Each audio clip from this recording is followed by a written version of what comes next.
உயிர்த்தெழுதல் பண்டிகைக்காக உலகம் முழுவதிலும் உள்ள கிறிஸ்தவர்களுடன் இணைந்து இப்பரிசுத்த வாரத்தை நினைவு கூற இன்றைய நாளில் நாம் ஒன்று கூடியுள்ளோம் என்பதை நினைவில் கொள்கின்றோம். இயேசு கிறிஸ்துவானவர் மரணத்திலிருந்து ஜீவனுக்குள் உயிர்த்தெழ கர்த்தருடைய பஸ்கா பண்டிகையானது இறை வார்த்தையாலும் செயலினாலும் எம்மை தெளிவுபடுத்துகிறது. கிறிஸ்து மேசியாவாக கஷ்டப்படவும் மரிக்கவும் புதிய வாழ்வுக்குள் எழவும் தனது பணியை நிறைவு செய்ய புனித நகரத்திற்குள் வெற்றியுடன் நுழைந்தார். எனவே நாமும் எமது துன்பங்களை பகிர்ந்து கொண்டு கிறிஸ்துவை வாழ்வில் நடக்க அவர் ஏற்றுக்கொண்டு எம்மை அர்ப்பணித்து அவருடைய உயிர்த்தெழுந்த வாழ்க்கையில் அவருடன் ஐக்கியமாக இணைவோமாக. நாம் ஜெபம் செய்வோம். எங்களோடு வாழ்கின்ற எமது அருமை தந்தையே, நீர் இன்றைய நாளை முற்றிலுமாக ஆசீர்வதித்து ஆண்டவரே, நீர் எமது வாழ்க்கையில் வைத்திருக்கின்ற ஒவ்வொரு காரியங்களிலும் நிலைத்திருக்கவும், அது மாத்திரமல்ல சுவாமி, வெற்றியின் பயணத்திலே நாங்கள் இணைந்து கொள்ளவும் நீரே எம்மை ஏற்றுக்கொள்ள வேண்டும் என்று இயேசு கிறிஸ்துவின் மூலம் வேண்டுகிறோம். வல்லமை நிறைந்த பிதாவே, ஆமென்.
இன்னும் என்னகத்தில் அவர் என்றும் அரசாளுவார்.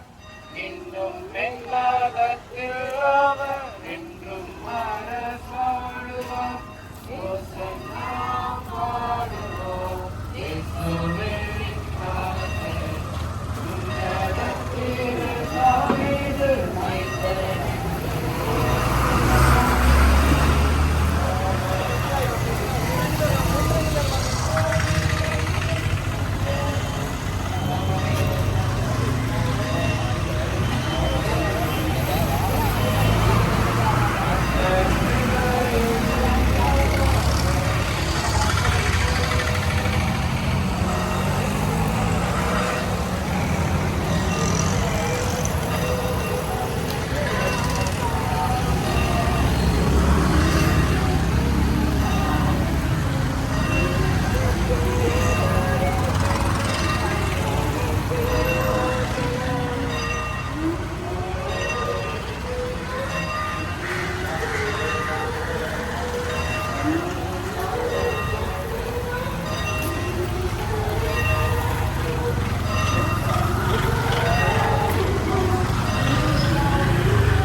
போல எங்கள் இருதயங்களை மீண்டும் ஒளிவமனையிலிருந்து எருசலேமுக்கு திருப்பியதற்காகவும் ஆலயத்திலே விற்கிறவர்களும் கொள்ளுகிறவர்களும் ஆகிய யாவரையும் வெளியே துரத்தி காசுக்காரர்களுடைய பலகைகளையும் விற்கிறவர்களையும் ஆசனங்களையும் கவிழ்த்து என்னுடைய வீடு ஜெப வீடு எனப்படும் என்று எழுதியிருக்கிறது.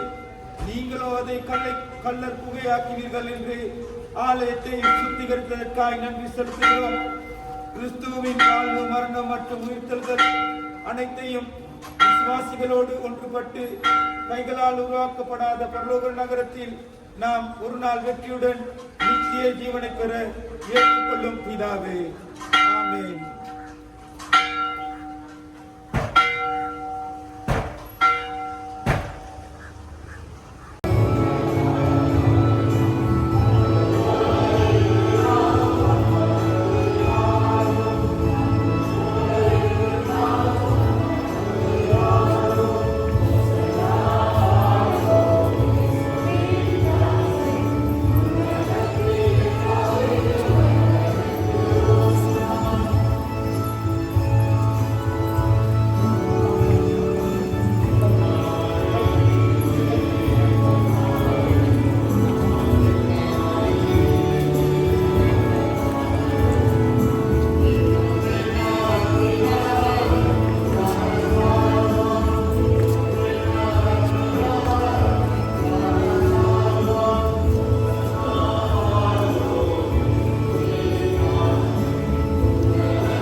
பிதா குமாரன் பரிசுத்த ஆவியாகிய சர்வ வல்லமை பொறுப்பேற்றவருடைய ஆசீர்வாதம் உங்களுக்குள்ளே எப்பொழுதும் உங்களோடே நிலைத்திருக்க கடவுள்.